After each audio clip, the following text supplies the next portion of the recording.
names this world remembers, names etched into stone, recited in textbooks, wrapped in legacy, kings, scholars, warriors. But there are other names, names never carved into marble, never recited from minbars, names carried only in the whispers of angels, names so hidden. Only Allah knows their full weight. This is their story. We live in a time where visibility is everything, where fame defines value, where to be known is to be validated. But what if the greatest souls ever to walk this earth were the ones who fled the light of people and drowned in the light of the divine? What if true sainthood wasn't about recognition, but obliteration? In the heart of ancient cities, in the windswept alleys of Basra, in the shadowed minarets of Nishapur, in the moonlit sands beyond the Nile, they walked. You wouldn't have seen them. They weren't dressed in royalty. They didn't seek the majlis of caliphs or the praises of poets. But in the silence of the night, when even the birds stilled their wings, they whispered, not to the world, but to the one who created it. They wore garments of patchwork, faded with the tears of tahajjud, and stained with the dust of long prostrations.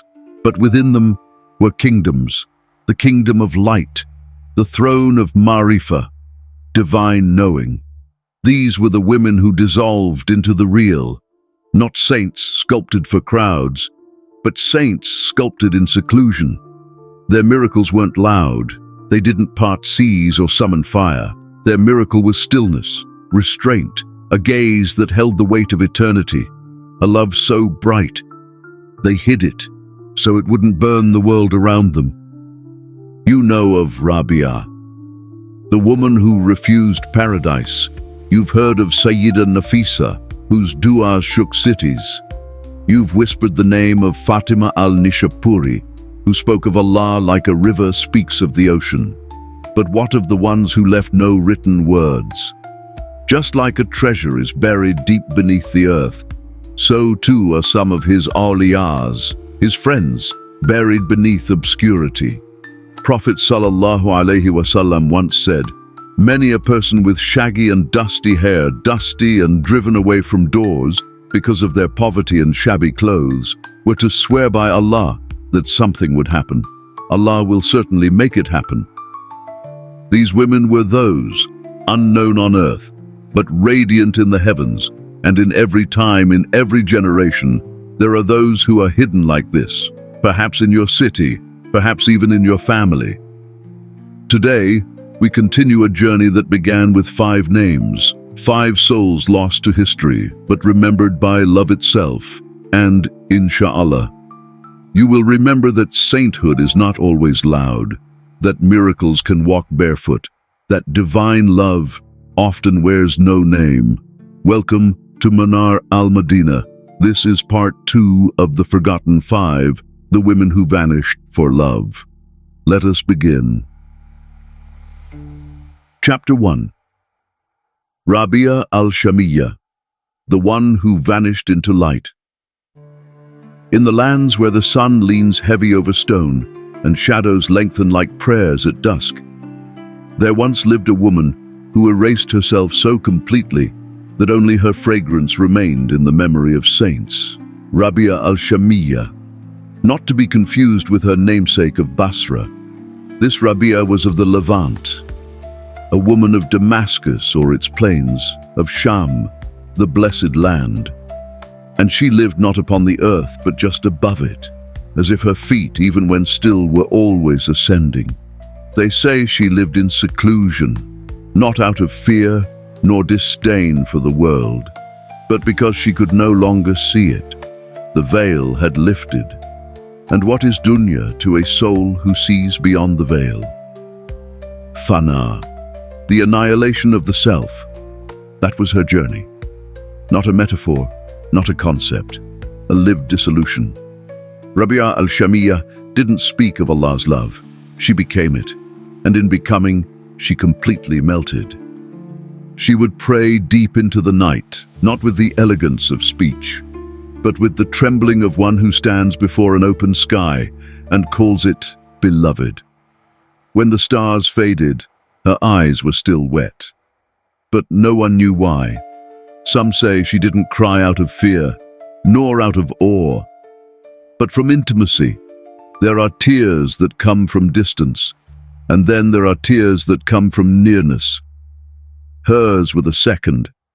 They say her tongue rarely moved, but when she spoke, her words bent time. A student once came to her with questions, seeking answers about love, longing, the path. She listened, then smiled and said, "If you still seek, you have not tasted.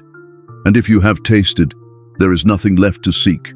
There are sayings from the contemporary Sufis that when she walked, the air behind her sweetened, not perfume, but something else. A scent not from earth, but perhaps from Jannah. Some believed it was a miracle. Others said it was a mercy. But the scholars, they called it a sign. For those whose egos have died, the earth begins to remember them as if they were never separate.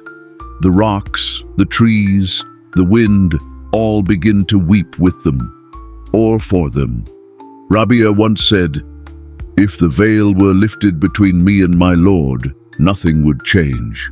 Because for her, there was no veil left to lift. What do you call a soul that has reached that nearness? Some call it Arif Billah, some call it Noor, but the lovers, they call it her Maqam. There's a story of a time when she was seen weeping beside a river. Her hands cupped water, her gaze far beyond it. When asked why she wept, she said, "I remembered a time when this water was enough. But now, I yearn to drink from the source." And she let the water slip from her fingers, like time, like memories, like ego. Rabiya al-Shamiyya vanished. Not in the way people disappear. She was not forgotten by time. She was hidden by the divine. Some saints are raised on platforms, others are wrapped in silence. And she was a cloak within a cloak. You could walk past her in the marketplace and think she was just another veiled woman, but she was fire-wearing cotton. A waliullah once said, "Some of Allah's friends are known by thunder, others by rain, but a few, they are known only by the silence they leave behind." That was her. A silence so full, it deafened the hearts of those near her. The records do not say how she died. There is no shrine, no known grave, no locked room with relics, no lineage that claimed her.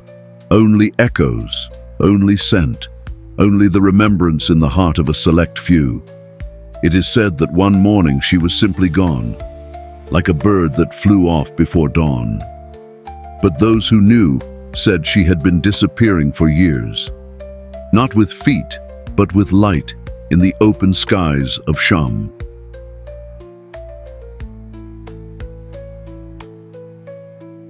Chapter 2. Lalla Zainab, the Saint of El Hamel. In a land kissed by desert winds, where El Hamel slept beneath a sky of saffron and silver, a child of light was born. Not with a cry, but with a calmness that made the air still. They called her Zainab, daughter of Sheikh Muhammad ibn Abul Qasim, founder of the Rahmaniyya Zawiya. But more than a daughter, she was a reflection of his barakah, of his silence, of his closeness to the unseen. She learned not just from books, but from dust and prayer. From the earliest dawns of her memory, she walked the courtyards where zikr echoed, where the poor were fed before the call to prayer, where orphans found knowledge and widows found peace. The Zawiya was her school, but also her sanctuary. There she inhaled the scent of humility and exhaled the fire of awakening. She studied not to speak, but to serve, not to rule, but to remember. And before anyone called her a leader, he had already chosen her heart for something greater than fame. She was her father's daughter, not just by blood, but by light. Raised in the fragrance of zikr, bathed in the silence of wisdom, taught not merely to speak, but to listen. To the wind, to the wounded, to the words that descended without sound. The Zawiya bloomed beneath her, not because she ordered, but because she prayed. They brought to her floods and famines. She brought to them food, hope, and sacred letters. The battle for the Zawiya. When the sheikh returned to his lord, they looked for a man. One of her cousins came with papers and permission, armed with the pride of lineage and the seal of the French invaders. He stood tall, but the Zawiya turned toward her, not out of defiance, but because the earth knows who carries the scent of saints. She wore no crown, only a veil, and behind it, clarity. Miracles in silence. She dreamed in silence. But her silence spoke. Visions would come, not like a storm, but like moonlight brushing the still waters of the soul. Her disciples would whisper, "She saw it before it happened. She warned us, and the skies obeyed." In the unseen realm, she walked gently, and from the world of light, she pulled down truths. Truths veiled in dreams, warnings cloaked in symbols, and prayers that healed long before lips uttered them. They called her saint after she left. She passed with no title carved in stone, no palace, no shrine, no gold-threaded robes. But her name survived in whispers, in hearts, in the steps of seekers who came to El Hamel long after she returned to her beloved. And even today, if you walk the dust path of that Zawiya, you may hear her footsteps in the silence between birdsong. You may find that the door is still open and the light still there, and the fragrance remained. And when she was gone, the earth did not feel empty. For in her room, they say, the scent of musk remained, not of perfume, not of oils, but the scent that clings to martyrs, saints, and those loved by the unseen. They say it stayed for days, as if the earth itself refused to forget her, as if the heavens had left behind a fragrance, so the people would know she did not disappear. She was carried gently by His mercy. Chapter 3. Maryam bint Abdun, the silent flame. In the golden days of Seville, when Al-Andalus still whispered secrets of the divine, there lived a woman whose silence spoke more than words ever could. Her name was Maryam bint Abdun, wife of Ibn al-Arabi, one of the greatest masters in the history of Sufism. But Maryam was not a shadow behind a giant. She was a light beside him. Before visions and volumes, there was her. Before the unveiling of spiritual heavens, there was the unveiling of her heart. Maryam was not a scholar, yet the stars visited her in dreams. She did not preach, yet her presence brought clarity. She lived not to be seen, but to see, through the veil, into the real her. A vision that left the world. Gasping one night, the veil parted, not with thunder, not with visions of paradise, but with a man she had never seen, yet somehow always known. He came to her in a dream, or perhaps it was not a dream, but a place more real than waking. He asked, "Do you aspire to the way?" And she replied, "I do, but I do not know how to arrive." And he said, "You will come to it through 5 things: tawakkul, yaqeen, sabr, azima, and sidq. 5 lights, 5 rivers, 5 doors to the divine." She awoke, weeping, not from fear, but from the weight of the unseen. When she told Ibn al-Arabi, he was stunned. He said, "I have never seen one with such spiritual depth." He, the master of spiritual universes, stood in awe of the woman beside him, the wife who was a guide. She was his companion, but also his compass. In the streets of Seville, when scholars debated the layers of the soul and mystics wandered between states of Fana and Baka, she remained anchored. She did not argue. She embodied. When the world asked for proof, she lived the answer. And when Ibn Arabi ascended into his spiritual visions, it was Maryam who grounded him in humility. She reminded him, even the stars must bow before the one who lit them. They would pray together, sometimes speaking, sometimes not.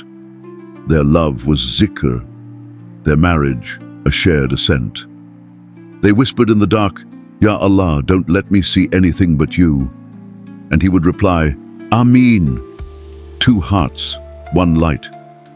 She was wrapped in mystery, not by choice but by decree, like a pearl hidden beneath the tide, seen only by those whom the divine allowed to dive deep enough.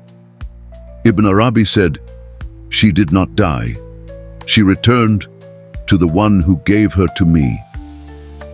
And though he traveled the world, part of his soul remained in Seville with her. Maryam is not forgotten. She is remembered by the rememberers, by those who wake at dawn seeking him, by those who dream in light. She left behind no book, only a path lit by 5 lights. She was not a name in history. She was a presence in eternity. And this is her chapter, written not in ink, but in light.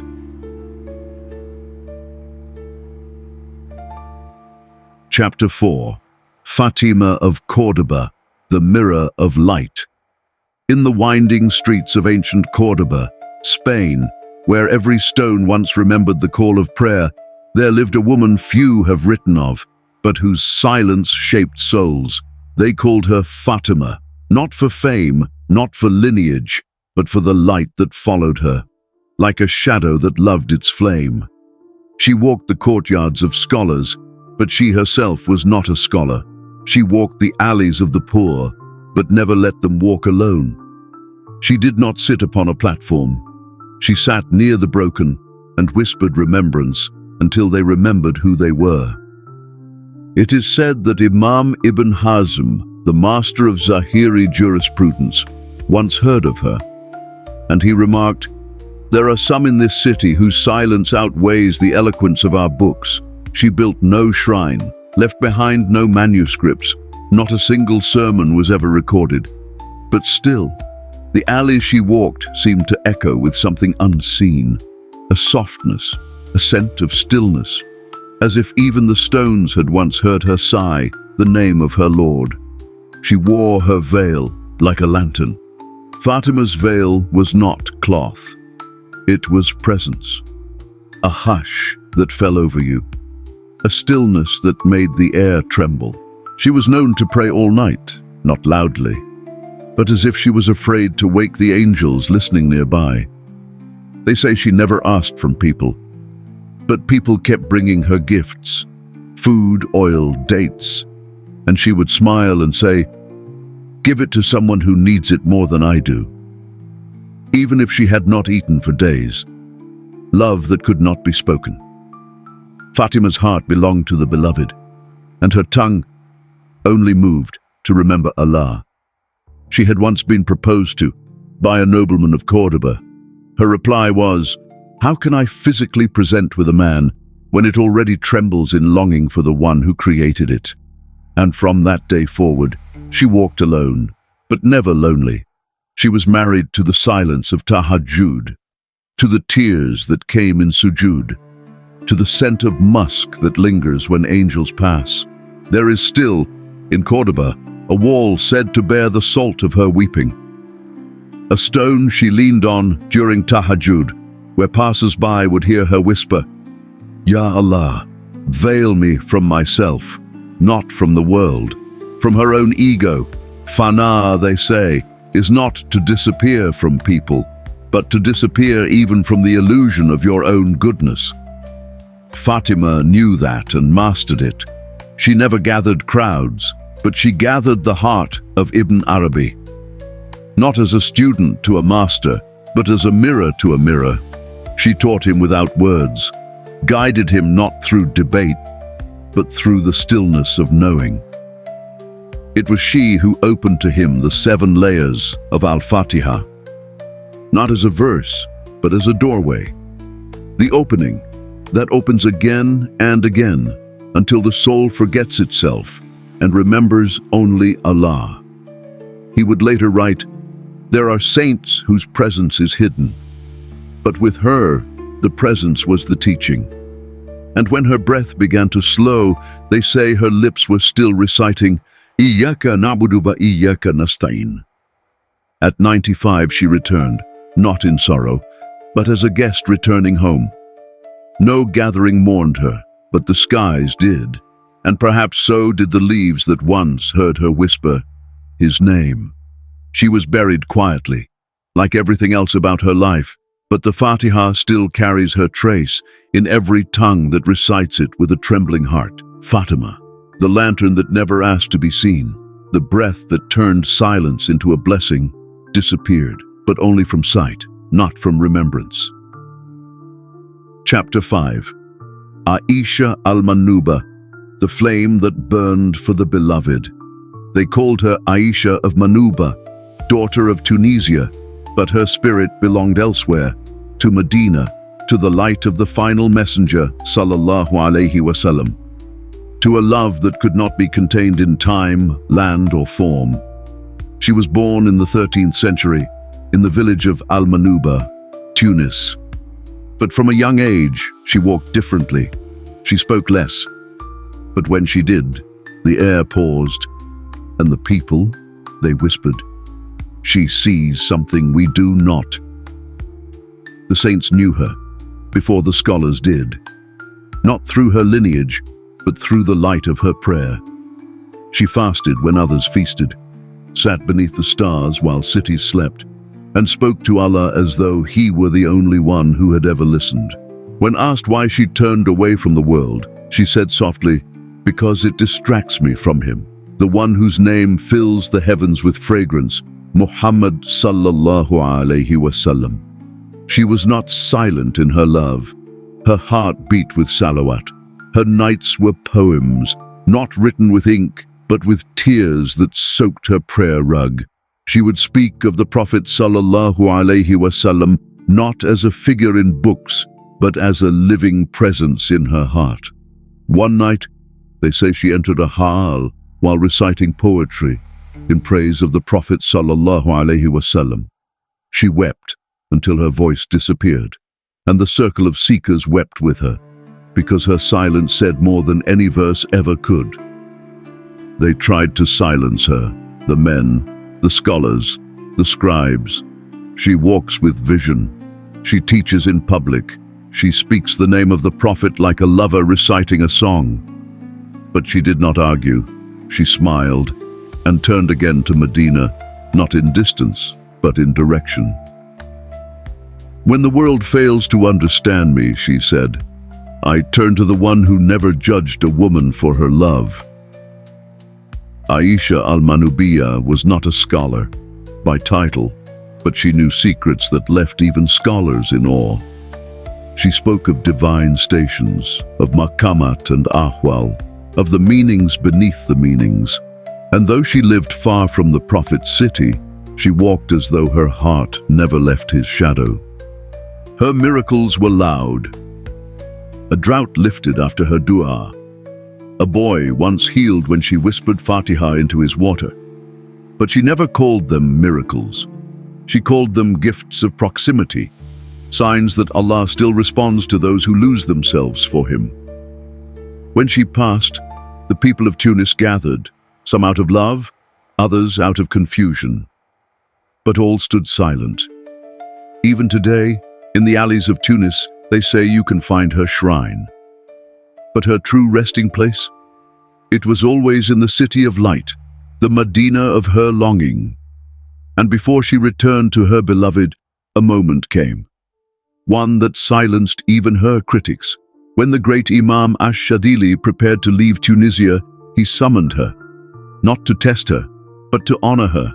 In a gathering of scholars and seekers, Imam Abul Hasan al-Shaduli placed his cloak over her shoulders, gifted her a ring, and gave her a title no woman had worn aloud before. Kutub, the spiritual pole, an imam of men. They say the whole Tunis itself paused that day to witness what happens when divine love, knowledge, and courage meet in the heart of a woman who feared none but Allah. She was not just a saint, she was a direction, a guidepost for the lost. Aisha al-Mannubiyya, the flame that burned for the beloved prophet and lit the path for those who came after. They lived behind veils, not of fabric, but of silence, service, and sacred longing. Each of them, Rabiya Shamiyya, Lalla Zainab, Maryam bint Abdun, Fatima of Cordoba, and Aisha al-Mannubiyya, walked this earth lightly, but shook the heavens with their prayers. They had no platforms, no titles, no crowds chanting their names, and yet their presence healed. Their words remained. Their lives became lamps in centuries of darkness. Rabiya Shamiyya wept until her tears became light, a woman who let her longing for Allah replace her very breath. Lalla Zainab stood against the tides of empire, not with weapons, but with the power of unwavering service and the fragrance of unseen knowledge. Maryam bint Abdun taught the greatest mystic of our time, and her soul bowed before al-Fatiha as if it were a garden she had lived in all her life. Fatima of Cordoba spoke little, but hearts that sat in her silence left with answers they never even asked. And Aisha al-Mannubiyya, the one whom the scholars could not contain, nor the city walls silence, received a ring, a cloak, and a title from the master of the age. Kutub, a leader, an imam of men. These women were not only ascetics, they were flames, mirrors, maps for anyone seeking the beloved in a world that distracts, divides, and forgets. To the women watching this today, to the mothers, daughters, seekers, and students, know this: your worth is not measured by the noise you make, but by the light you carry. You do not need to fit a mold, but to melt into the love that made you. These women prayed when others slept, loved when others gave up, served when no one noticed, and disappeared, only to become eternal. So reflect. What veil do you need to lift? What part of your heart still longs to prostrate? What silent love inside you is ready to awaken? If their stories touch something deep within you, then don't let the light stop here. Like this video so others can find it. Subscribe to Manar al-Madinah for more forgotten voices, hidden saints, and the sacred paths left behind by those who walked the earth for His sake and left it for His love.